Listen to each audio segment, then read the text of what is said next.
आज के इस व्याख्यान के लिए आप सभी का स्वागत है। और व्याख्यान के विषय और प्रवक्ता के बारे में बोलने से पहले कुछ अनाउंसमेंट्स हैं नेहरू मेमोरियल म्यूज़ियम और लाइब्रेरी की तरफ से। अभी तक 63 ओकेजनल पेपर्स पब्लिश किए गए हैं हिस्ट्री एंड सोसाइटी सीरीज़ के तहत, और दूसरी सीरीज़ है पर्सपेक्टिव्स इन इंडियन डेवलपमेंट, और तीसरी हिंदी में है समाज और इतिहास। ये सभी यहाँ पर उपलब्ध हैं 100 रुपये प्रति के हिसाब से। और कुछ टाइटल्स हैं जो नए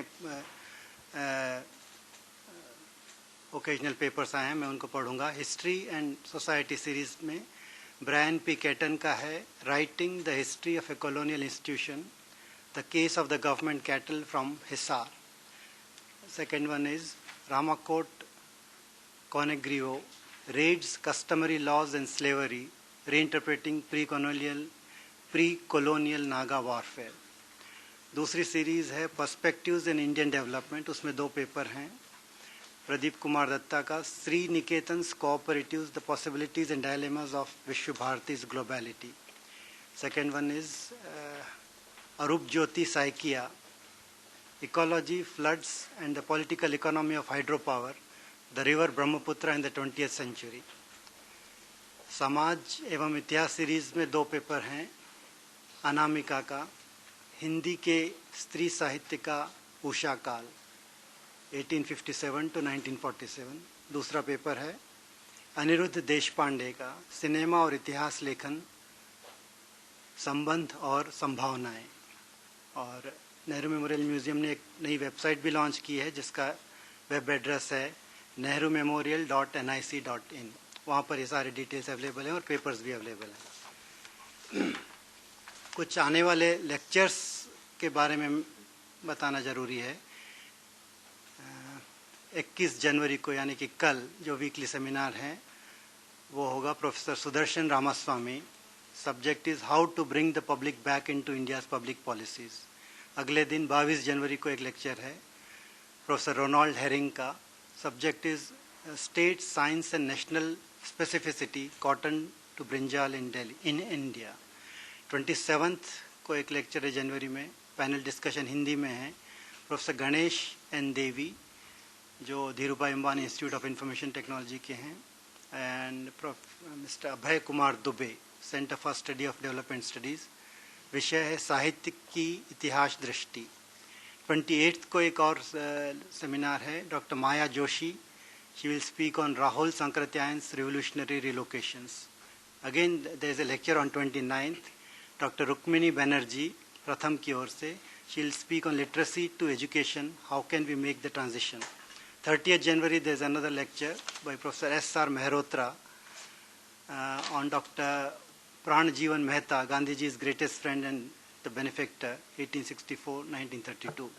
31st को एक और लेक्चर है जो science society and nature series के अंतर्गत professor Jayanta Bandyopadhyay he will speak on the water future of South Asia, the option of advancing ecological engineering. So practically अगले हफ्ते हर दिन एक लेक्चर है जो इसी समय होंगे 3 बजे के करीब।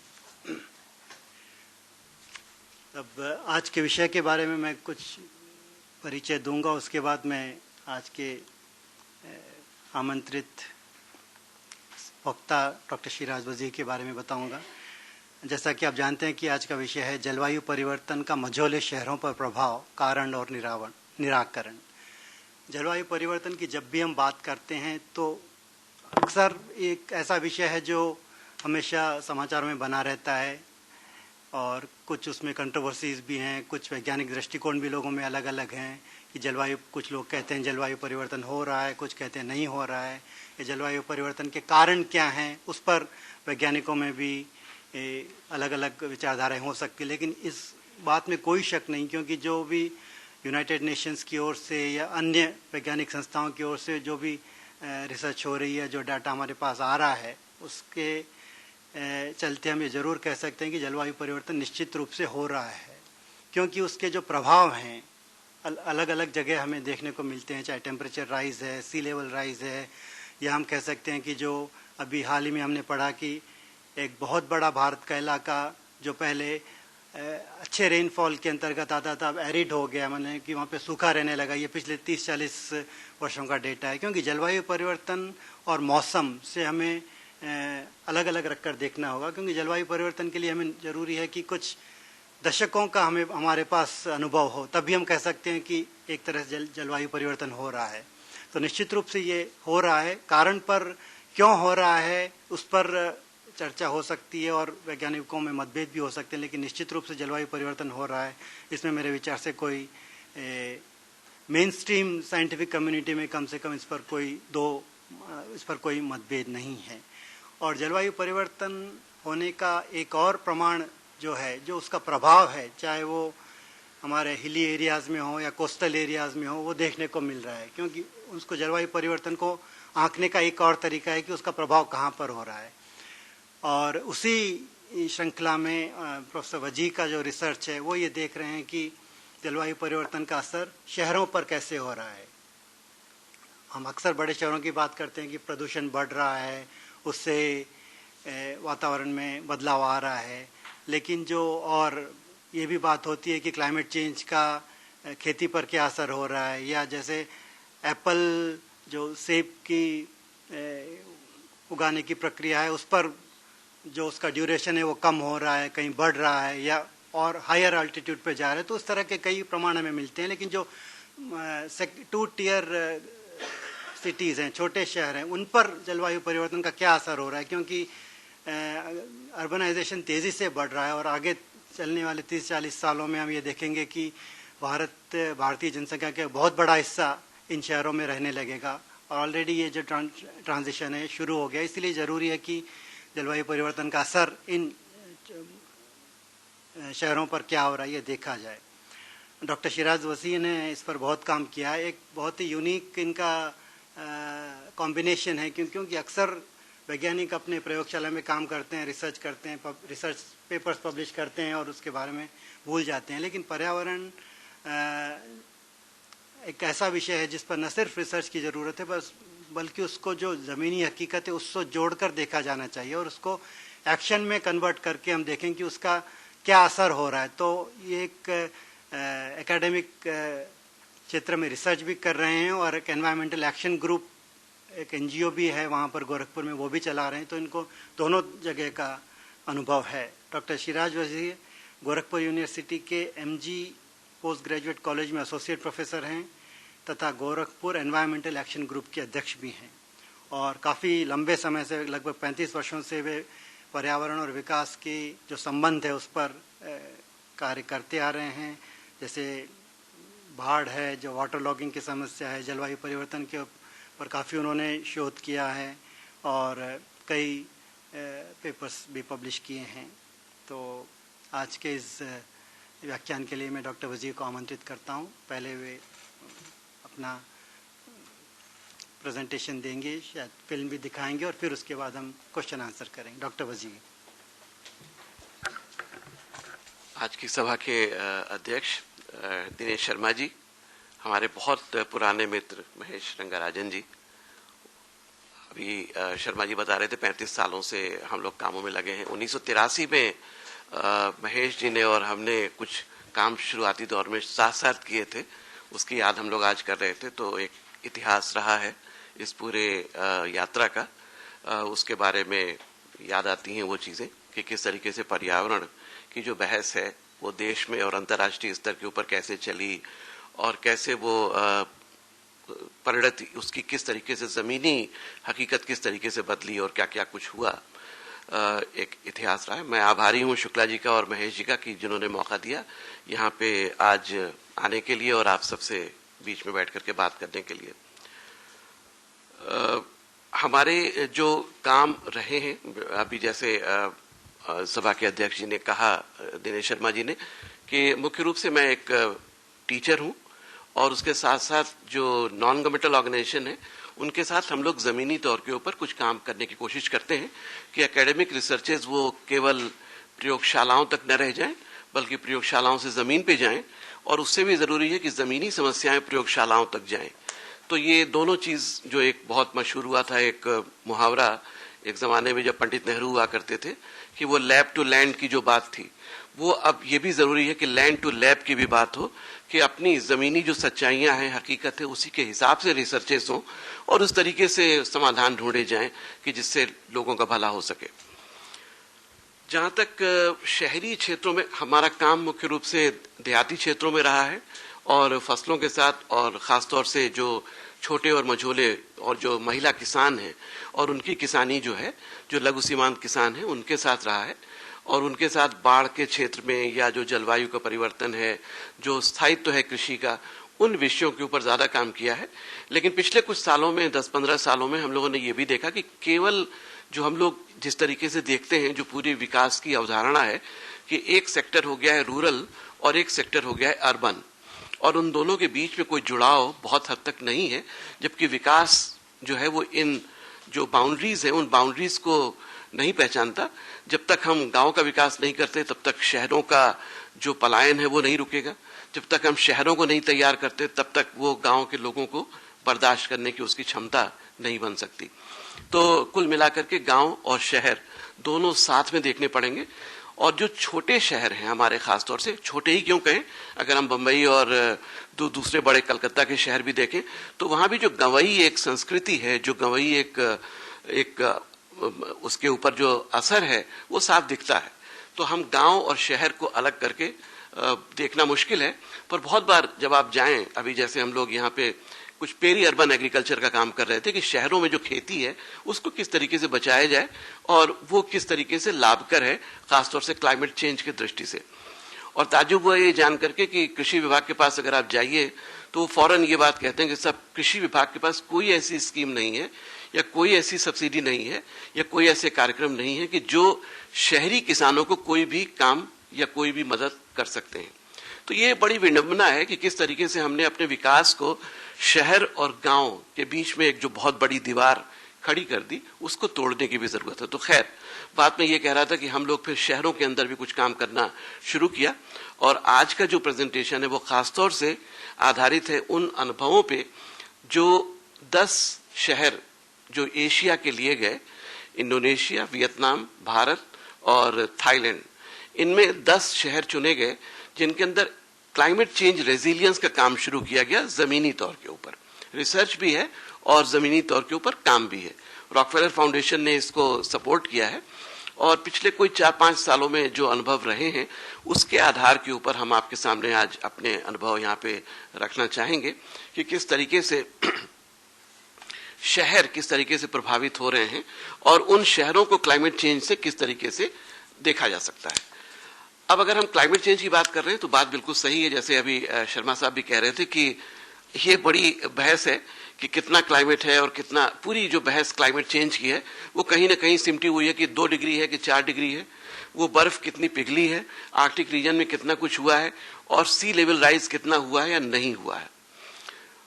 हम कहते हैं कि इससे थोड़े अगर हट करके भी अगर हम लोग देखें कि आम आदमी, दिल्ली में तो आम आदमी की बहार है आजकल, तो जो आम आदमी है उसने किस तरीके से क्लाइमेट चेंज को देखा है, समझा है।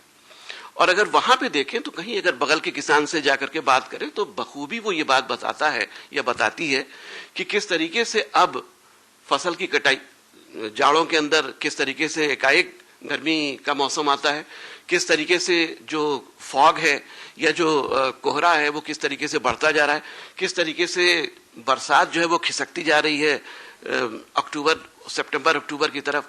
ये बहुत सारी ऐसी चीजें हैं जो आम आदमी या आम किसान या कोई एक जो बहुत गरीब व्यक्ति है वो भी बहुत अच्छे ढंग से बताता है, कहता है। तो हम छोड़ दें उस एकेडमिक बहस को, हम केवल इसके ऊपर आ जाएं तो इसका असर तो पड़ रहा है। और असर किसके ऊपर पड़ रहा है? जो सबसे कम सुविधा संपन्न लोग हैं, यानी कि जो सबसे डिप्राइव्ड कम्युनिटी है, जो सबसे मार्जिनलाइज्ड कम्युनिटी है, उसके ऊपर सबसे ज्यादा असर पड़ रहा है। अगर गांव की बात किया जाए तो वो स्मॉल मार्जिनल लैंडलेस फार्मर्स हैं, विमेन फार्मर्स हैं। अगर शहरों के ऊपर बात किया जाए तो वो लोग हैं कि जो ठेला लगाते हैं, खोमचा लगाते हैं या जिनकी आजीविका बहुत हद तक आधारित है अपनी रोज बरोज की जिंदगी पे। रिक्शे वाले की आजीविका या जो खोमचा लगाने वाले की आजीविका, दैनिक मजदूरी करने वाले की आजीविका, उन्हीं की आजीविका ऐसे क्लाइमेट चेंज की वजह से या जो डिजास्टर्स हैं उनकी वजह से ज्यादा प्रभावित हो रही है, इसमें कोई दो राय नहीं।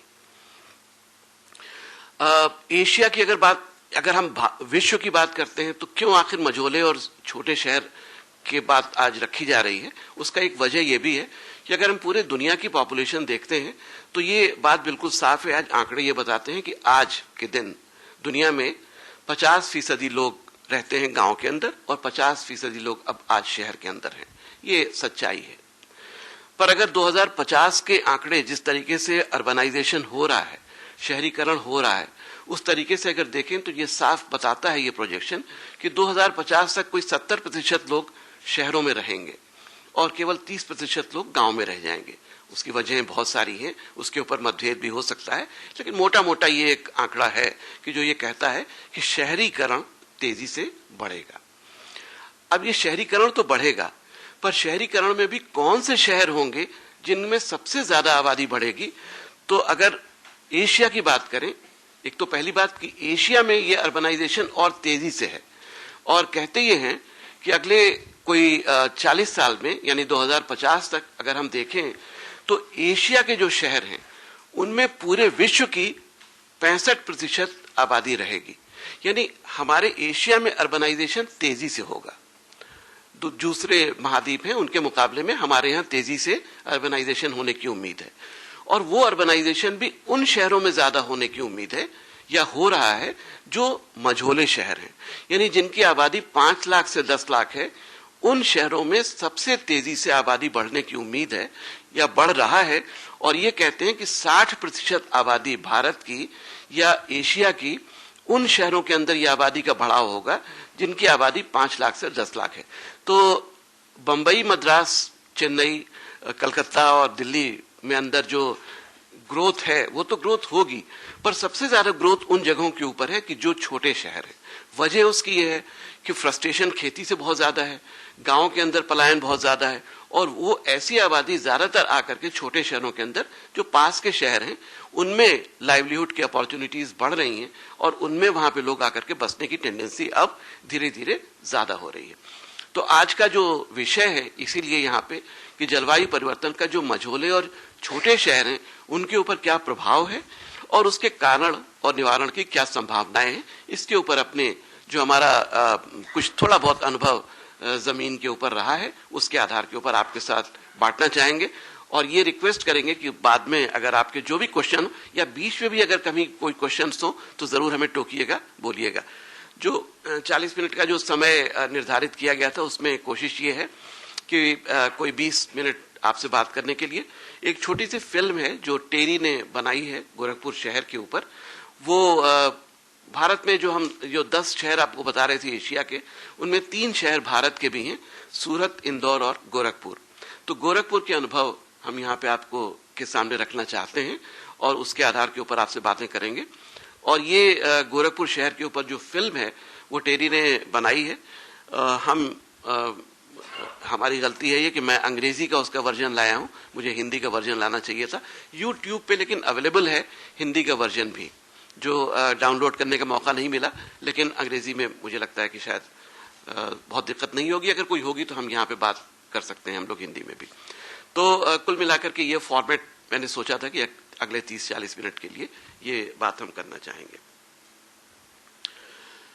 गोरखपुर शहर कहाँ पे है इसके बारे में पता नहीं, बहुत लोग ये कहते हैं कि साहब ये गोरखपुर एकाएक कहाँ, ऐसी बड़ी बहस में गोरखपुर जैसा छोटा शहर कहाँ पे है। तो हम बताना चाहेंगे कि भारत में ये जो हमारा भारत का नक्शा है, उत्तर प्रदेश है, ये जो लाल रंग का यहाँ पे आपको मैप दिख रहा है। और इसमें जो उत्तर प्रदेश में जो पूर्वांचल है, जो पूर्वी उत्तर प्रदेश है, जो ठीक है, थैंक यू, ये है, अच्छा जी, थैंक यू। ये उत्तर प्रदेश है, ये जो लाल रंग का दिखाई दे रहा है यहाँ पे, और ये हमारे पूर्वांचल का क्षेत्र है। उसके उत्तर में आप यहाँ पे जो देख रहे हैं ये पूरा नेपाल है।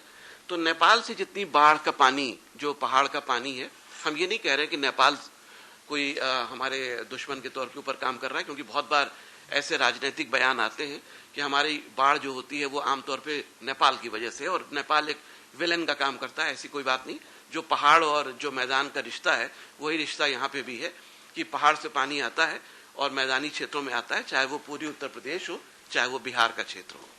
तो आमतौर पे बाढ़ जो आती है ये बाढ़ पूरे इस क्षेत्र के अंदर आती है और उससे पूरा ये क्षेत्र हमारा प्रभावित है। अब ऐसे इस क्षेत्र में जो ऑलरेडी बाढ़ से प्रभावित है, उसमें क्लाइमेट चेंज ने क्या प्रभाव डाले हैं, किस तरीके के प्रभाव डाल रहे हैं, उसी के ऊपर आज यहाँ पे बात रखना चाहते हैं। गोरखपुर शहर का अगर नक्शा देखें तो आबादी यहाँ की कोई 8 लाख की आबादी है गोरखपुर शहर की, और छोटा शहर है। और इसमें ये क्षेत्र देख सकते हैं, बहुत सारे ऐसे क्षेत्र हैं गोरखपुर में जो निचले क्षेत्र हैं, यानी कि जो छिछला इलाका है। तो वजह उसकी ये है कि पूरी जो बनावट है पूर्वी उत्तर प्रदेश की अगर देखी जाए तो पहाड़ से जब मैदान में आते हैं तो एकाएक समतल जो जमीन होती है उसमें बहाव बहुत कम होता है। तो जो स्लोप का जो ग्रेडियंट है वो केवल 20 सेंटीमीटर से लेकर के 3 मीटर है 1 किलोमीटर के अंदर। अगर आप 1 किलोमीटर चलें तो केवल बहाव जो है वो बहुत कम होता है। तो बहाव के कम होने का मतलब कि अगर छोटे मोटे भी डिसरप्शंस हो तो जल जमाव ज्यादा होता है।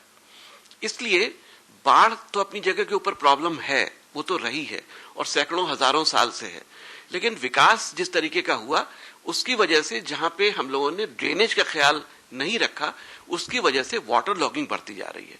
और आज के दिन फ्लड जितना नुकसान करती है उससे ज्यादा नुकसान वाटर लॉगिंग कर रही है।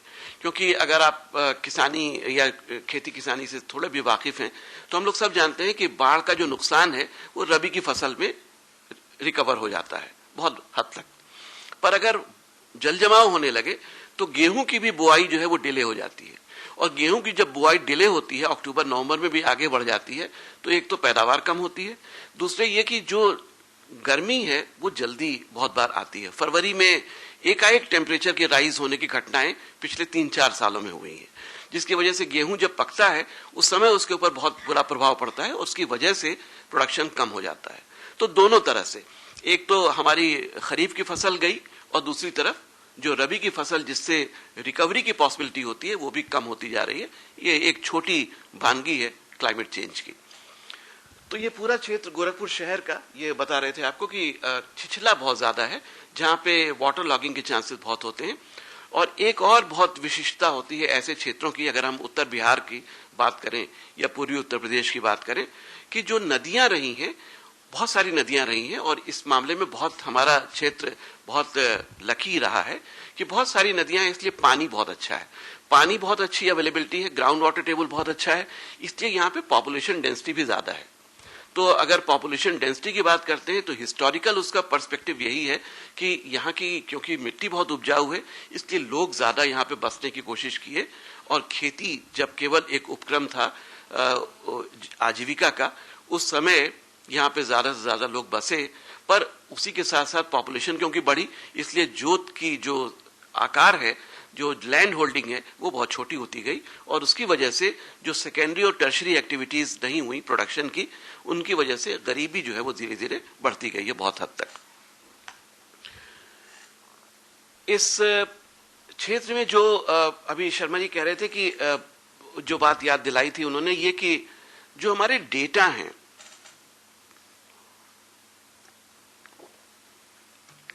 क्लाइमेट चेंज के अंदर एक बहुत बड़ी प्रॉब्लम यह है कि जो क्लाइमेट चेंज ये कोई 10 साल या 20 साल के अंदर हुई घटना नहीं मानते हैं। जो 100 साल 50 साल के अंदर जो घटनाएं होती हैं उनको ही क्लाइमेट चेंज के तौर के ऊपर देखा जाता है, वरना तो वो फौरी तौर के ऊपर कोई बदलाव अगर आ गए तो वो क्लाइमेट का परिवर्तन नहीं कहा जा सकता। 100 साल के आंकड़े गोरखपुर शहर के लिए गए और उसके आधार के ऊपर अमेरिका का एक रिसर्च सेंटर है जिसने ये एनालिसिस किया कि किस तरीके से यहाँ पे क्लाइमेट जो रेनफॉल है वो क्या चेंज हो रहा है, और बहुत सारे डिफरेंट मॉडलिंग और सिमुलेशन के तरीके होते हैं। उनके आधार के ऊपर ये देखा कि अगले 50 साल में या 60 साल में यहाँ के रेनफॉल पैटर्न्स या टेम्परेचर के पैटर्न्स क्या होंगे। उसके आधार के ऊपर ये जो ग्राफ है आपको ये बताता है, ये थोड़ा सा शायद इतना साफ नहीं दिख रहा है यहाँ पे, लेकिन जनवरी से लेकर के दिसंबर तक का ये रेनफॉल का पैटर्न है, और इसमें ये जो काली वाली लाइन है ये बताती है कि जो हिस्टोरिकल रेनफॉल रहा है, जो ऐतिहासिक दृष्टि से पिछले 100 साल में जो रेनफॉल रहा है उसका एवरेज है। तो आमतौर पे सबसे ज्यादा बारिश 90% करीब करीब बारिश हमारे यहाँ जून, जुलाई, अगस्त एंड सितंबर में होती है, और बाकी बारिश जाड़ों में होती है। खेती से अगर आपका थोड़ा भी साबका रहा है तो हम सब जानते हैं कि कितनी जरूरी होती है जाड़ों की बारिश, और अगर विंटर रेन्स ना हो तो किस हद तक फसलें प्रभावित होती हैं। अब यहाँ पे ज्यादातर आपने ये जो अलग अलग लाइनें हैं अलग अलग रंग से दिखाई हुई, वो ये बता रही हैं कि अलग अलग मॉडलिंग जो की गई, उस मॉडलिंग के आधार के ऊपर ये जो प्रोजेक्शंस हैं वो अलग अलग प्रोजेक्शंस बनाए गए।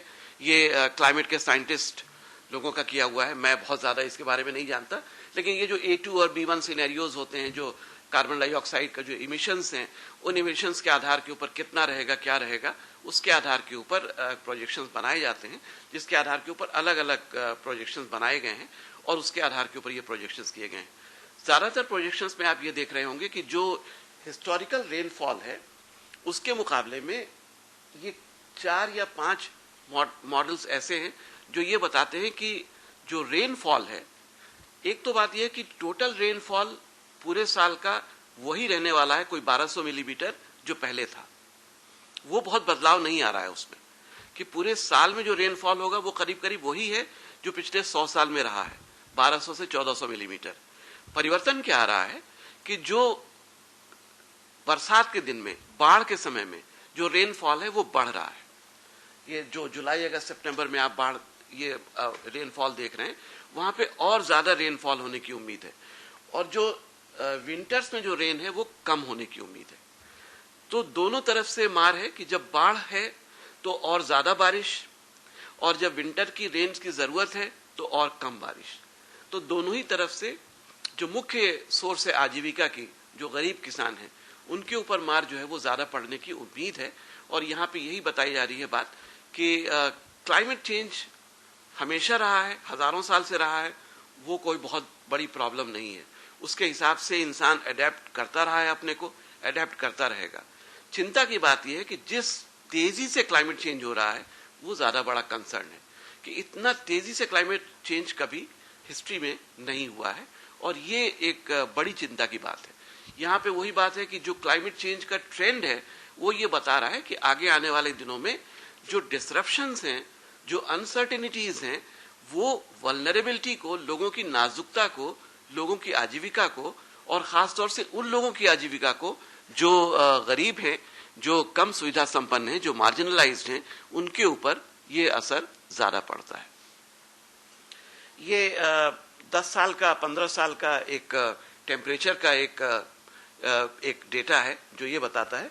ये बीच वाली लाइन आपको एवरेज टेम्परेचर बता रही है गोरखपुर शहर की, और ये जो ऊपर वाली लाइन है ये मैक्सिमम टेम्परेचर है, और नीचे वाली लाइन लोअर टेम्परेचर है।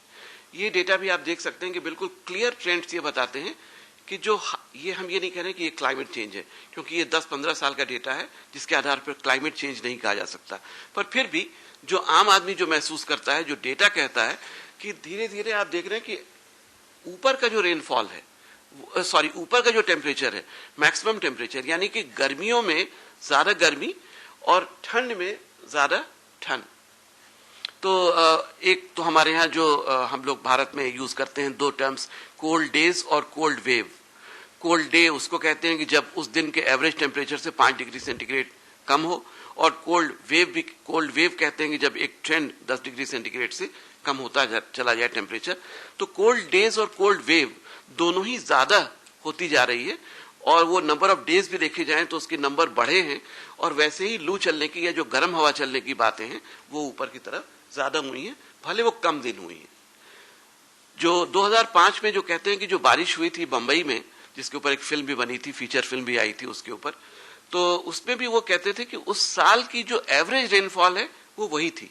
ऐसा नहीं कि उस साल एवरेज रेनफॉल बंबई की ज्यादा हुई थी, लेकिन एक दिन में जो बारिश है, 24 घंटे की जो बारिश है, वो बड़ा कंसर्न हो जा रहा है।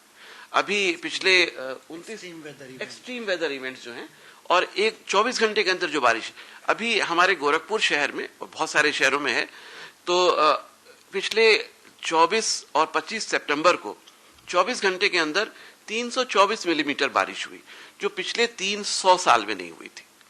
तो जो एक दिन का जो इंटेंसिटी है रेनफॉल का, वो बढ़ गया है, और उसकी वजह से लोगों के ऊपर ज्यादा प्रभाव पड़ना स्वाभाविक है। और वो भी ऐसे क्षेत्र में कि जहां पे ड्रेनेज की व्यवस्थाएं नहीं है, शहरी क्षेत्रों में उतनी स्ट्रांग बेसिक सर्विसेज नहीं है, जो हमारी जो रोड्स और जो और कम्यूट करने के जो साधन है वो उतने सशक्त नहीं है, संचार के माध्यम जो है वो उतने सशक्त नहीं है। तो ऐसी स्थिति में जहां के ऊपर आपदाएं पहले से प्रभाव डालती हैं, क्लाइमेट चेंज लोगों की जिंदगी को और ज्यादा प्रभावित करना उसका स्वाभाविक है।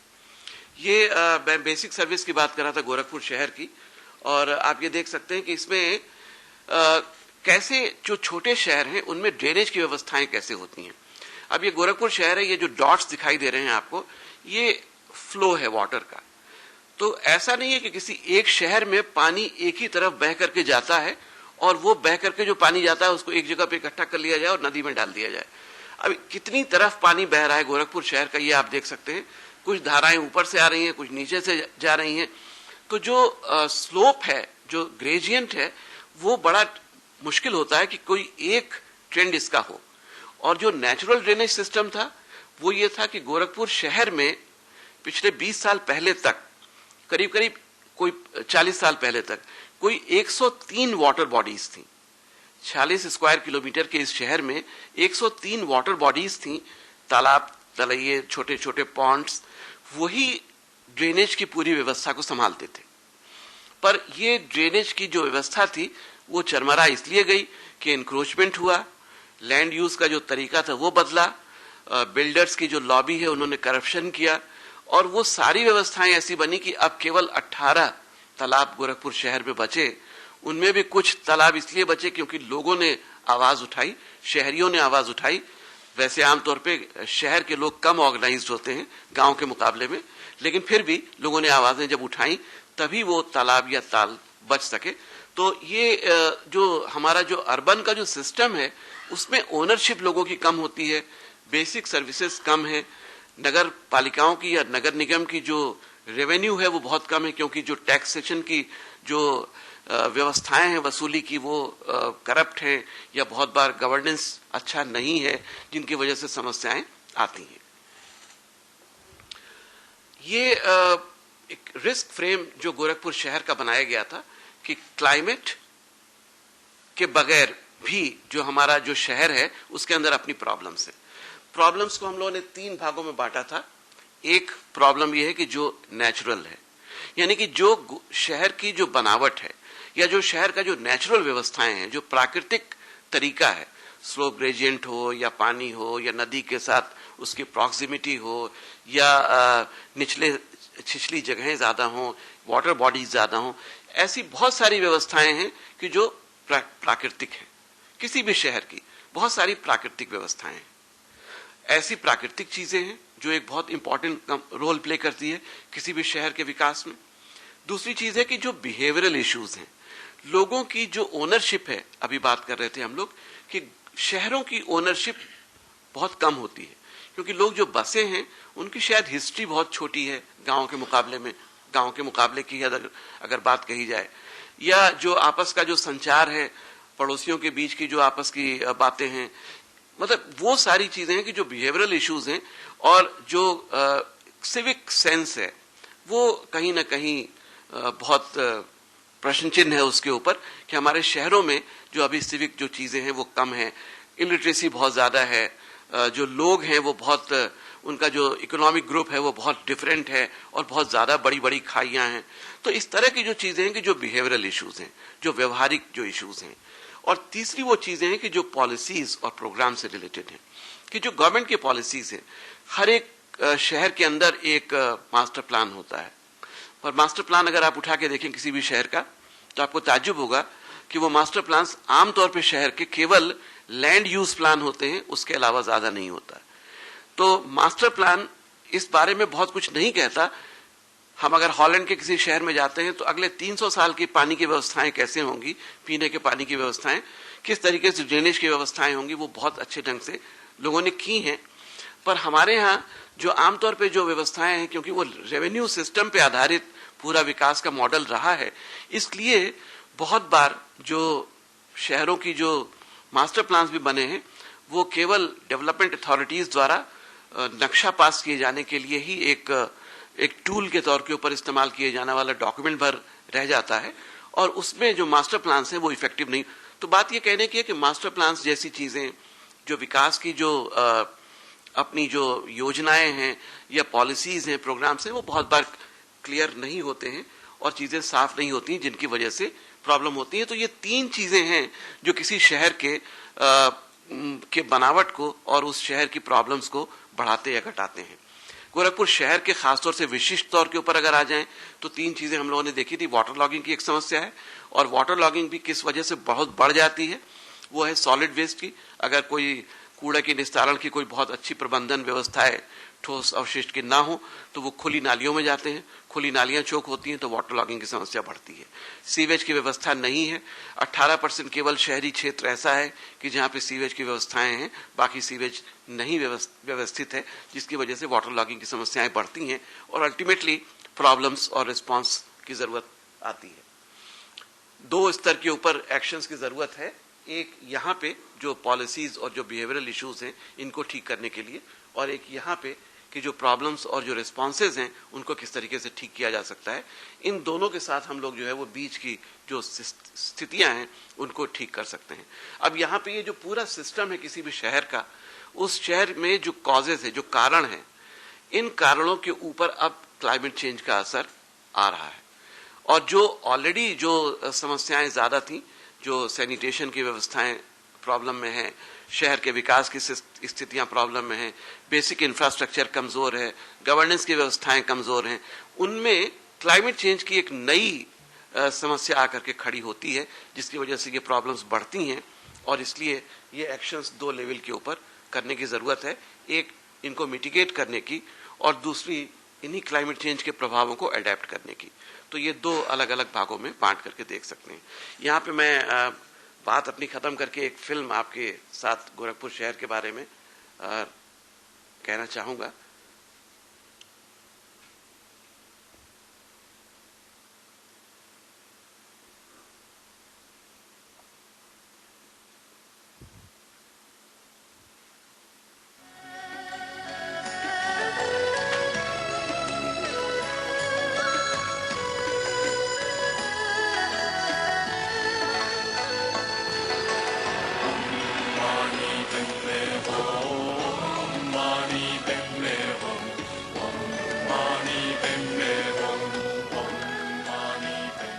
इतिहास बताता है कि बुद्ध ने 6वीं और 5वीं बीसी के दौरान भारत के इन तराई मैदानों में भ्रमण किया होगा।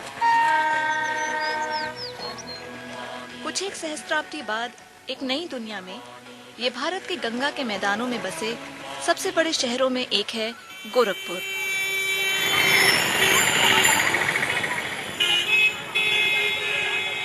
गोरखपुर की कहानी किसी भी शहर की हो सकती है। ये वो चुंबक है जो गांव में बसे उन गरीबों को अपनी तरफ खींचता है जिनके पास रोजी का कोई जरिया नहीं है। गोरखपुर के 1/3 निवासी इसी वर्ग के हैं। हिमालय की तराई में स्थित ये शहर रोहिणी और राप्ती नदियों के बेसिन में मौजूद है। कटोरे जैसे आकार की वजह से यहाँ प्राकृतिक रूप से बाढ़ आती रही हैं। लोग यहाँ पीढ़ियों से तकलीफें झेलते आए हैं, लेकिन अब हालात बदतर हो रहे हैं। फ्लड के ट्रेंड्स देखें तो बहुत बदले हैं पिछले 25 साल में। नंबर 1 की फ्लड का एक रूटीन टाइम होता था कि अगस्त का महीना या जुलाई का महीना वो पीक पीरियड हुआ करता था। अभी क्या है कि बेस्ट प्रिपेयर्डनेस होने के बावजूद होता क्या है कि फ्लड की टाइमिंग्स चेंज हो गई हैं। कभी फ्लड जल्दी आ जाती है, कभी फ्लड बाद में आती है यूजुअल टाइम से, कभी जो है वो अभी तो पिछले साल में हम लोगों ने देखा कि फ्लड के 2 पीक्स हो गए। तो ये सारी जो अनसर्टेनिटीज हैं वो बढ़ी हैं पिछले 25 सालों में। पिछले 3 दशक के दौरान जलवायु से जुड़े आंकड़े दिखाते हैं कि गोरखपुर के क्लाइमेट में तापमान भी बढ़ा है और नमी भी। वैज्ञानिकों का ये अनुमान है कि ये रुख भविष्य में और तेज हो सकता है, जिससे और ज्यादा बारिश और बाढ़ आ सकती है। क्या शहर ऐसे भविष्य के लिए तैयार है? लेकिन रुकिए, इससे पहले कि हम भविष्य की बात करें, हमें गोरखपुर के वर्तमान और हाल ही के अतीत में भी कुछ समय गुजारना चाहिए। नरियर वाजे फरेला घवद से। पुराने समय में ये शहर झीलों का शहर था। यहाँ लगभग 103 झीलें थीं। बाढ़ का दौर ज्यादा लंबा नहीं चलता था, क्योंकि ये झीलें बारिश के पानी को प्राकृतिक स्टोरेज और ड्रेनेज मुहैया कराती थीं। लेकिन आज यहाँ की 2/3 झीलें खत्म हो चुकी हैं। इनमें या तो गैर कानूनी निर्माण हो रहा है या फिर ये कचरा डालने के मैदान में तब्दील हो गई हैं।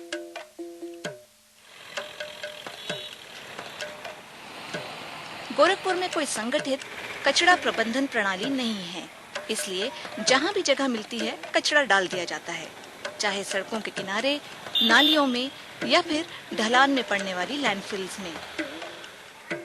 शहर का सीवेज खुली नालियों में बहता है, क्योंकि ज्यादातर हिस्सों में अंडरग्राउंड सीवेज सिस्टम नहीं है। इस सीवेज को बगैर ट्रीट करे सीधे शहर की झीलों में छोड़ दिया जाता है।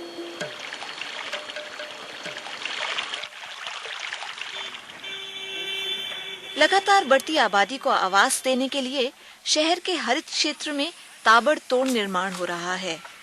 ये वो क्षेत्र है जिसका मकसद है लोगों को बाढ़ या तूफान जैसे प्राकृतिक हादसों से बचाना, लेकिन अब ये कंक्रीट का जंगल बन चुका है।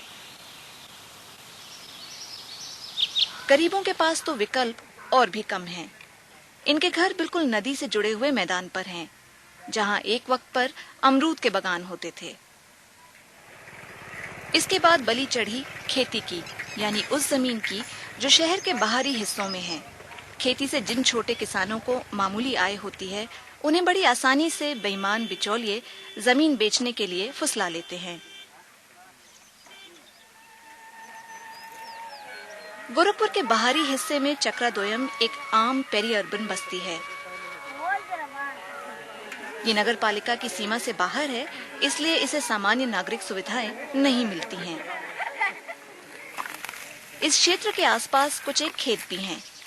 ये दिखने में जरूर काफी हरे भरे लगते हैं, लेकिन इनकी सिंचाई उस सीवेज के पानी से होती है जो यहाँ के तालाबों में आसपास की कॉलोनियों से छोड़ा जाता है।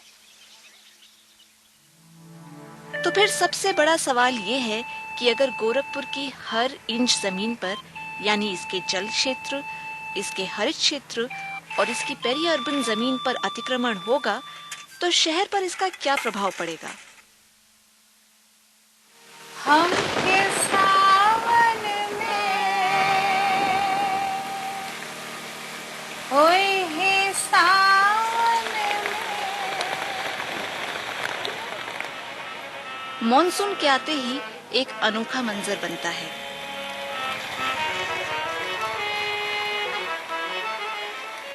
पानी को बहने की जगह नहीं मिलती, जिससे वो शहर के अंदर ही फंसा रह जाता है और शहर के कोने कोने में जल भराव हो जाता है।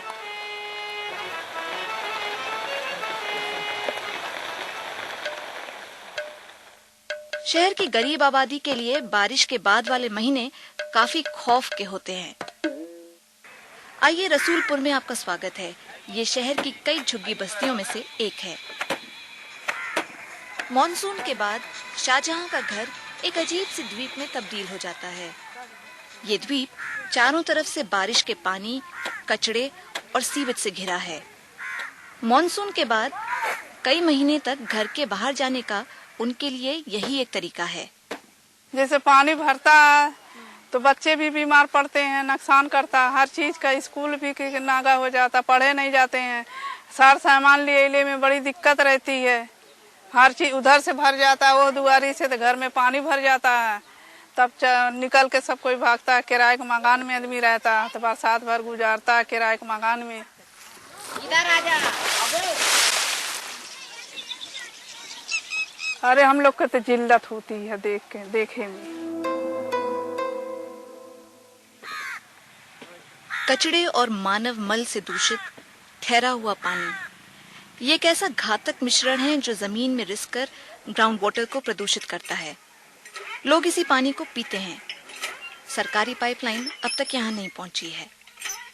इन सब के अलावा साफ सफाई के तौर तरीके भी ठीक नहीं हैं। आखिर इस सब का क्या नतीजा होता है? जुलाई के महीने में गोरखपुर के बीआरडी मेडिकल कॉलेज के बच्चों के वार्ड में कर्मचारियों की गंभीर कमी का सामना करना पड़ता है। हताश माँ बाप अपने बच्चों को लेकर यहीं आते हैं। ज्यादातर मरीज पानी या वेक्टर बॉर्न बीमारियों से परेशान होते हैं, लेकिन इससे भी ज्यादा गंभीर त्रासदी बच्चों के एन्सेफेलाइटिस वार्ड में नजर आती है। ये त्रासदी हर साल सुर्खियों में आती है, लेकिन इससे छुटकारा नहीं मिल पाया है। In the encephalitis nightmare in the Gorakhpur region of eastern UP, at least 17 people, mostly children, have died in the last 3 days. Japanese encephalitis का सबसे ज्यादा असर बच्चों पर होता है, क्योंकि उनमें शहर के प्रदूषित पर्यावरण को झेलने की शक्ति कमजोर होती है। 3,000 children are coming every year. You can imagine that out of those 3,000 children, 500, 600 will die. And those who survive, about 2,500 who survive, 500 of them will be having disability. And another 500 will be having soft disability. Soft disability means that their behavior will be abnormal.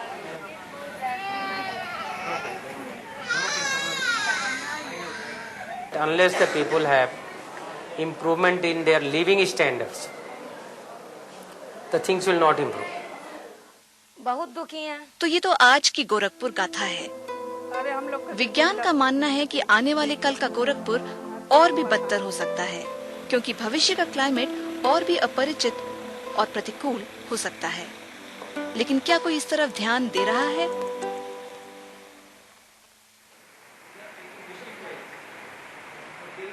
Divisional commissioner के रविंद्र नायक शहर के प्रशासन का बचाव करने की पूरी कोशिश करते हैं, लेकिन ये मानते हैं कि उनकी भी कुछ सीमाएं हैं। पॉलिटिकल विल के साथ में ही पब्लिक कोऑपरेशन की क्वालिटी बढ़ती है। तो जब पॉलिटिकल इलेक्टेड लीडर्स अगर वो चाहते हैं, हम लोग करते हैं, बट उसका लॉन्ग टर्म में जब एंक्रोचमेंट जितना हटाते हैं और जितना हटाने के स्पीड से हटाते हैं, उतने स्पीड से फिर री एंक्रोचमेंट होता रहता है। That the politician has to be sensitive to these issues. If the person in power whom we have elected, the representative, is not sensitive, then I am sorry to say, because our constitution is such that every work gets done through the elected representative. So if the elected representative आपका अच्छा नहीं है, आपका MP, MLA, mayor जो भी है, वो अगर sensitized नहीं है इन issues को लेके, तो आपका शहर ऐसे ही रहेगा। Live with it or you live it. ऐसे में निराश होना आसान है, पर इन हालात में नागरिकों की भूमिका को लेकर भी बड़ा सवाल उठता है। आखिर शहर के प्रति उनकी क्या जिम्मेदारी है? अगर हम सोच लें कि गोरखपुर शहर हमारा है, हमें इसकी सफाई रखनी चाहिए, तो साफ रहेगा। लेकिन हम समझते हैं हमारे जो एक जनप्रतिनिधि होते हैं, जनप्रतिनिधि कहते हैं कि मैं जीत जाऊंगा तो इस पोखरे को चमका दूंगा, तो इसलिए हम लोग मतदान करके लापरवाह हो जाते हैं। शिराज वजी गोरखपुर के एक जाने माने एनवायरमेंटलिस्ट हैं। वो एक ऐसे समूह का प्रतिनिधित्व करते हैं जिसकी शहर की बदहाली के खिलाफ आवाज अब सुनी जा रही है। उनकी पहली जीत शहर की सबसे खास पहचान रामगढ़ ताल में नजर आती है। सिटीजन्स ने एक इनिशिएटिव लिया कि हमारी लेक को कंजर्व होना चाहिए, क्योंकि ये हमारी प्रॉपर्टी है, हमारी ओनरशिप है इसकी। रामगढ़ ताल संरक्षण मंच बना, सिटीजन ग्रुप इस तरीके का फॉर्म हुआ। उन्होंने डिमांड करना शुरू किया और डिमांड किया इलेक्टेड एडमिनिस्ट्रेटिव से, गवर्नमेंट से, जो हमारे मिनिस्टर्स थे उनसे भी बात किया, और इस तरीके से एक पूरा प्रोसेस चला। गवर्नमेंट ने रिस्पॉन्ड किया और तब जाकर के कहीं मिनिस्ट्री ऑफ एनवायरनमेंट ने एक प्रपोजल को अप्रूव किया, जो करीब 124 करोड़ का एक प्रोजेक्ट रामगढ़ ताल के लिए आ सका। 2008 में रॉकफेलर फाउंडेशन ने Asian cities climate change resilience network स्थापित किया, जिसमें एशिया के 10 शहरों को एकजुट किया गया ताकि जलवायु परिवर्तन यानी क्लाइमेट चेंज से निपटने के लिए कुछ व्यवहारिक रणनीतियां तैयार की जा सकें। इन 10 शहरों में गोरखपुर भी शामिल था। इस कोशिश में कुछ एक साल लगे और स्थानीय विशेषज्ञों, जलवायु वैज्ञानिकों, शहर प्रशासन और नागरिकों, विशेषकर गरीबों को एक साथ लेकर जोरदार कोशिश हुई, जिससे गोरखपुर को अपनी क्लाइमेट चेंज रेजिलियंस रणनीति मिली। हम लोग गोरखपुर में क्लाइमेट रेजिलियंस के ऊपर और वल्नरेबिलिटीज के ऊपर काम कर रहे थे, तो ऐसा हम लोगों को लगा कि बहुत साफ 2 ग्रुप हैं गोरखपुर शहर में। एक वो ग्रुप है कि जो अफेक्टेड है, जो गरीब लोग हैं, बाहर से आए हैं, बसे हैं, नए हैं या पुराने भी हैं तो अफेक्टेड ज्यादा हैं, और एक वो ग्रुप है जो चेंज मेकर्स की भूमिका निभाता है, चेंज एजेंट्स की भूमिका निभाता है, डॉक्टर्स हैं, लॉयर्स हैं, शिक्षक हैं, जो हमारे ग्रास रूट लेवल के लीडर्स हैं। तो ये दोनों ग्रुप बहुत इंपॉर्टेंट हैं अगर हम रेजिलियंस की बात करते हैं। इनमें से किसी एक को छोड़ दिया जाए तो रेजिलियंस की कहानी पूरी नहीं होती है। शहर के गरीब और कमजोर तबके को शामिल करने की शुरुआत महेवा की गलियों से हुई। ये एक ऐसी झुग्गी बस्ती है जहां तमाम बुनियादी सुविधाएं नहीं हैं। मॉनसून आते ही पूरा वार्ड पानी में डूब जाता है। लोगों ने 5-6 चीजों की डिमांड की है। परिवर्तन की शुरुआत गोरखपुर एनवायरमेंट एक्शन ग्रुप ने की, जिसने माइक्रो लेवल पर योजना बनाने के लिए वार्ड के हर परिवार को अपने साथ लिया और स्वास्थ्य, कचरे और स्वच्छता के सिलसिले में सामुदायिक समूह बनाए। और फिर जमीनी स्तर पर कार्यवाही शुरू की गई। पुरानी आदतों की जगह ली नई कोशिशों ने। पहले जो कचरा सड़कों पर फेंक दिया जाता था, वो घर घर से इकट्ठा किया जाने लगा। समुदाय की हिस्सेदारी से नाले नालियों की मरम्मत हुई, पानी के नए कनेक्शन लगाए गए। ये साफ था कि महेवा ने एक नए अवतार में जन्म लिया। क्लाइमेट रेजिलियंस की इस रणनीति ने गोरखपुर के एक वार्ड की शक्ल तो बदल दी, लेकिन सवाल ये था कि इस रणनीति को आगे कैसे ले जाया जाए और शहरी विकास की मुख्य धारा में कैसे जोड़ा जाए। गोरखपुर रेजिलियंस स्ट्रैटेजी की सफलता से, जैसे कि महेवा वार्ड में हमने देखा, हमें ये समझ में आया कि कहीं ये जो प्रयास हो रहे हैं ये एक तरफा ही होके न रह जाएं, कहीं ऐसा ना हो कि ये यहीं खत्म हो जाए। तो हमें बहुत ज़रूरी लगा कि शायद हमको ये देखना चाहिए कि ये सारी जो स्ट्रैटेजी में रिकमेंडेशंस है ये कैसे मेन स्ट्रीम हो सकती है, किस तरह से ये शहरी विकास की जो पूरी प्रक्रिया है उसके अंदर आ सकती है। और इसी के लिए टेरी ने जितने भी रेगुलेशंस हैं शहर से रिलेटेड, शहरीकरण से रिलेटेड, स्टेट लेवल पे और सिटी के लेवल पे, उनको रिव्यू किया और ये जानने की कोशिश करी कि किस तरह से प्रेजेंट लेजिस्लेशंस में, लॉज में हम चेंजेस ला सकते हैं ताकि क्लाइमेट स्ट्रेटजीज उसमें इंटीग्रेट हो सके, और किस तरह से और कौन से नए लॉज या नीतियां बनाने की जरूरत है जिससे कि शहरों को हम क्लाइमेट प्रूफ कर सके, न केवल गोरखपुर बल्कि और अन्य शहर जो भारत में इसी तरह की समस्याओं को जूझ रहे हैं। टेरी के सुझावों के आधार पर नगर प्रशासन के पास अब एक स्पष्ट रोड मैप है, जिससे गोरखपुर को जलवायु परिवर्तन से होने वाली आपदाओं और मुश्किलों के लिए तैयार किया जा सकता है। जी हाँ, चुनौतियां बहुत बड़ी हैं, लेकिन असंभव नहीं है। ये यकीनी तौर पर माना जा सकता है कि अगर नागरिक जोर दें तो सरकारें झुकती हैं, और साथ मिलकर ये दोनों एक नई गोरखपुर गाथा लिख सकते हैं।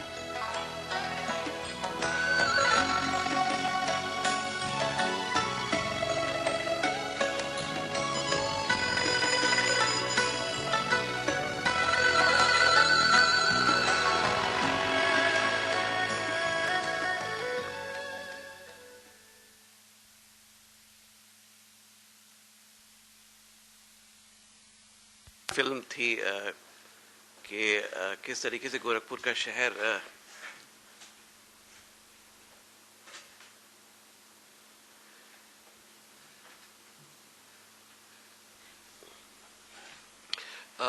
इसको अगर हम थ्योरी में कन्वर्ट करें तो कुल मिलाकर के ये लगता है कि ये जो 3 मुख्य आधार हैं इस पूरे क्लाइमेट रेजिलियंस के या क्लाइमेट चेंज के लिए, जो अर्बन एरियाज के, जो शहरी क्षेत्रों को प्रभाव करते हैं, एक जो हम लोगों का जो किसी भी शहर के लिए, और इसी आधार के ऊपर एक क्लाइमेट रेजिलियंस फ्रेमवर्क बनाया गया जो आज विश्व में प्रचलित है और सभी शहरों में काम उसके ऊपर चल रहा है। अभी 100 शहर ने कमिट किया है कि इसी फ्रेमवर्क के ऊपर आगे काम करेंगे। ये पूरे 10 सिटी से जो निकला हुआ फ्रेमवर्क है, तो ये एस्टेब्लिश्ड एक फ्रेमवर्क है जो अभी पब्लिश्ड भी है और आज के दिन चल रहा है इसके ऊपर काम।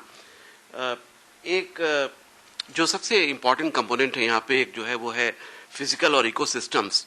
किसी भी शहर के जो फिजिकल इंफ्रास्ट्रक्चर है या जो इकोसिस्टम्स हैं, चाहे वो जंगल हो, चाहे वो बाग हो, चाहे वो वाटर बॉडीज हो, या इस तरह के जो भी इकोसिस्टम्स हैं बहुत महत्वपूर्ण भूमिका निभाते हैं। वो पूरे शहर के रेजिलियंस के लिए, उस शहर को बचाने के लिए, उस शहर को बिगाड़ने के लिए भी, अगर उनका नाश किया जाए तो। दिल्ली में कुछ मित्रों ने, यंग मित्रों ने, महेश जी भी उसका पार्ट थे, कि जो रिज के जंगलों को जो बचाया था और जिस तरीके से यहाँ पे ग्रीन एरियाज को और बर्ड्स को जिस तरीके से आप लोगों ने काम किया था, तो बहुत सारे शहरों में इस तरीके के काम चले हैं कि जो इकोसिस्टम्स हैं उनका प्रिजर्वेशन हो, कंजर्वेशन हो, क्योंकि वो किसी भी शहर के लिए उसकी सशक्तता को देने के लिए वो इकोसिस्टम बहुत ज्यादा कारगर होते हैं।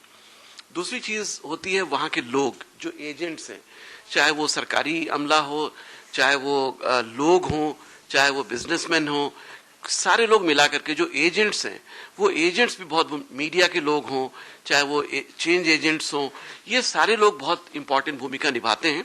और जितने सशक्त एजेंट होते हैं किसी भी शहर में, उतना ही सशक्त शहर होता है। ये कई शहर ये बताते हैं कि जहां पे लोगों ने रिस्पांस अच्छा दिया, जहां पे लोगों ने चिंताएं जल्दी की, जहां पे लोगों ने अपनी बातें आगे बढ़ाई, उन शहरों का बचाव या उन शहरों की स्थिति आज बेहतर है कंपेयर टू वो शहर कि जहां पे ये ओनरशिप या यहाँ पे जो जागरूकता जहां पे कम है।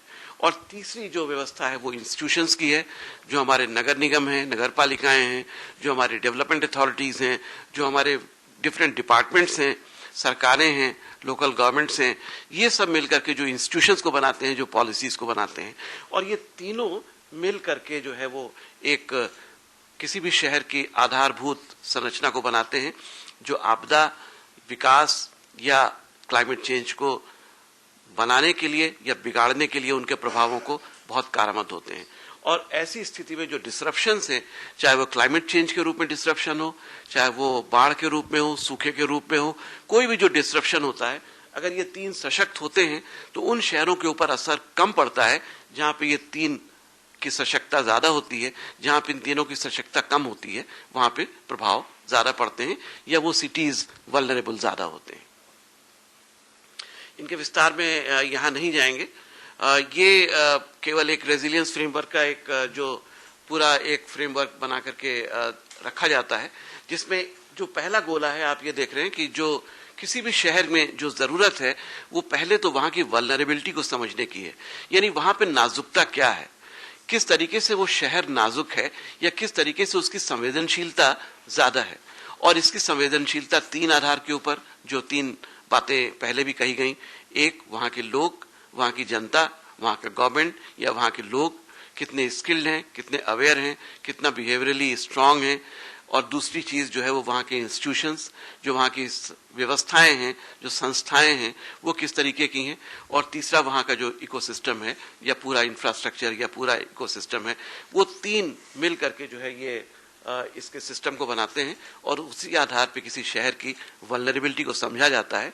अब ये जो डिसरप्शंस हैं, क्लाइमेट चेंज किस तरीके से इस शहर को प्रभावित करेगा या इन तीन चीजों को प्रभावित करेगा, वो देखने की बात होती है कि जो हमारे क्लाइमेट के ट्रेंड्स हैं किस तरीके से उनको दिखते हैं, कैसे वहां पे प्रभाव आएंगे, किस सीजन में सबसे ज्यादा बारिश होगी, किस सीजन में कम होगी, उन वैज्ञानिक तथ्यों को लिया जाता है। और उसके आधार के ऊपर ये जो दूसरा गोला है वो रेजिलियंस बनाने का है कि इस वल्नरेबिलिटी के जो एनालिसिस है या वल्नरेबिलिटी का जो आकलन है, संवेदनशीलता का जो आकलन है, उसके आधार के ऊपर शहर को सशक्त कैसे बना सकते हैं, उसके रेजिलियंस को हम कैसे बढ़ा सकते हैं, और उसके लिए जो हमारे फिर जो एजेंट्स हैं उनको कहाँ स्ट्रांग करना है, जो इंस्टीट्यूशंस हैं उनमें क्या तब्दीलियां लानी है, क्या बदलाव लाने हैं, और जो हमारी व्यवस्थाएं हैं, जो हमारी इकोसिस्टम्स हैं, उनको किस तरीके से कंजर्व करना है या प्रिजर्व करना है, वो रेजिलियंस बनाते हैं। और ये दोनों चीजें जो है वो साथ में चलती रहती हैं। कोई ये स्टैटिक प्रोसेस नहीं होता है कि एक बार हो गया ये तो खत्म हो गया, 10 साल बाद फिर इसको रिविजिट करने की जरूरत होती है, फिर देखने की जरूरत होती है। और इसी वजह से जो विकास है, विकास, क्लाइमेट चेंज के प्रभाव को न्यून करने का तरीका और डिजास्टर्स, ये तीनों एक साथ लिए जा सकते हैं कि विकास के पैसे वहां पे लगें कि जो वहां के क्लाइमेट चेंज के प्रभावों को भी और जो आपदा के प्रभाव हैं उनको भी न्यून कर सके, कम कर सके, और साथ में उस शहर के रेजिलियंस को बढ़ा सके। और इस रेजिलियंस स्ट्रेटजी को बदलाव की भी जरूरत होती है कि किस तरीके से उनके जो सेक्टर्स हैं जो आइडेंटिफाई होते हैं, जैसे गोरखपुर में अगली स्लाइड में हम ये आपको दिखाना चाहेंगे कि कौन से 9 सेक्टर्स थे जिनमें सबसे ज्यादा काम करने की जरूरत आई थी। इस पूरे प्रक्रिया में दो चीजें महत्वपूर्ण होती हैं। एक हमारा जो वैज्ञानिक ज्ञान है, जो साइंटिफिक नॉलेज है, और दूसरा लोगों का पारंपरिक जो ज्ञान है, जो लोकल नॉलेज है और जो वैज्ञानिक जो रिसर्चेस हैं, इन दोनों का जो सामंजस्य है, उसी से हम वल्नरेबिलिटी और रेजिलियंस की अवधारणाओं को या उनकी स्थितियों को देख सकते हैं, बना सकते हैं। ये 9 सेक्टर्स थे जो गोरखपुर शहर में केवल उदाहरण के लिए हैं। ये हर शहर की अपनी अलग स्थिति हो सकती है, पर यहाँ पे जो घरों की स्थिति, हाउसिंग की, इंडस्ट्रीज और कॉमर्स की, बेसिक सर्विसेज की, transport, energy, health, house hold based livelihoods, ecosystems और अर्बन प्लानिंग, ये 9 सेक्टर्स आइडेंटिफाई हुए थे, जिनमें विभिन्न क्या उनके अंदर पॉलिसीज हैं, क्या जो नियम और उप नियम किस तरीके से हैं, जिनमें बदलाव लाने की जरूरत है, ये मदद कर करके सिटी गवर्नमेंट जो है वो अपने को स्ट्रांग कर सकती हैं। ये वो सर्विसेज या वो सेक्टर्स हैं। और ये अंतिम 2 स्लाइड्स होंगे अब ये कि एक तो ये कि गोरखपुर शहर में जो हम लोगों ने जो काम किया था, उनमें कोशिश ये थी कि कैसे जन सामान्य या जो वहाँ के नागरिक हैं वो आगे आएं, और ये जो हमारे जो फिजिकल और इकोसिस्टम्स हैं और जो इंस्टीट्यूशंस हैं उनको पीछे से लिया जा सके, और ये एक पूरा कम्युनिटी लेड प्रोसेस बन सके, यानी कि लोग आगे आकर के बनाएं, चीजों को करें, और जो इकोसिस्टम्स हैं और जो इंस्टीट्यूशंस हैं उनके अंदर जो बदलाव हैं वो उनकी देखरेख में, या जो जनता है, जहां हम जनता की बात कह रहे हैं वहां पे केवल इतना नहीं कह रहे हैं कि वहां के लोकल एमपी या लोकल एमएलए या मेयर के नेतृत्व में, बल्कि लोगों की देखरेख में जो जन सामान्य है उन लोगों के साथ किस तरीके से उनकी आवश्यकताओं को, उनकी वरीयताओं को कैसे देखा जा सकता है, और उनकी वरीयताओं में भी जो 52% वो लोग हैं कि जो सबसे गरीब हैं। गोरखपुर शहर में जैसे 52% लोग जो हैं वो बहुत ज्यादा लोअर इकोनॉमिक ग्रुप के हैं, जो अपना रोज का ठेला खोमचा लगाते हैं या जिनकी आजीविका बिल्कुल ही डेली एक्टिविटीज के ऊपर निर्भर होती है, उनकी आवाज या उनकी बातें या उनकी वरीयताओं को सुना जाए, और उसके आधार के ऊपर वहां की पॉलिसीज, वहां के जो इकोसिस्टम्स, वहां के जो सिस्टम्स हैं, उनके अंदर क्या बदलाव लाने हैं। और ये बिल्कुल साफ है कि दोनों लेवल के ऊपर बहुत फर्क है। अगर किसी एक मोहल्ले में भी बात की जाए कि जहां पे दोनों ग्रुप रहते हैं, तो एक कम्युनिटी टॉयलेट को पसंद करता है और एक जो है वो पब्लिक, ये एक अपने इंडिविजुअल हाउस होल्ड के टॉयलेट्स को पसंद करता है। तो क्योंकि इतनी जगहें नहीं होती हैं घरों में, शहरी घरों में गरीब लोगों के, कि जहां पे हम टॉयलेट भी बना सकें, जहां पे इस तरीके की भी चीजें कर सकें, तो जो वरीयताएं हैं वो अलग अलग सोशियो इकोनॉमिक ग्रुप में अलग अलग होती हैं, और जरूरत यह है कि उन लोगों की वरीयताओं को भी देखा जाए।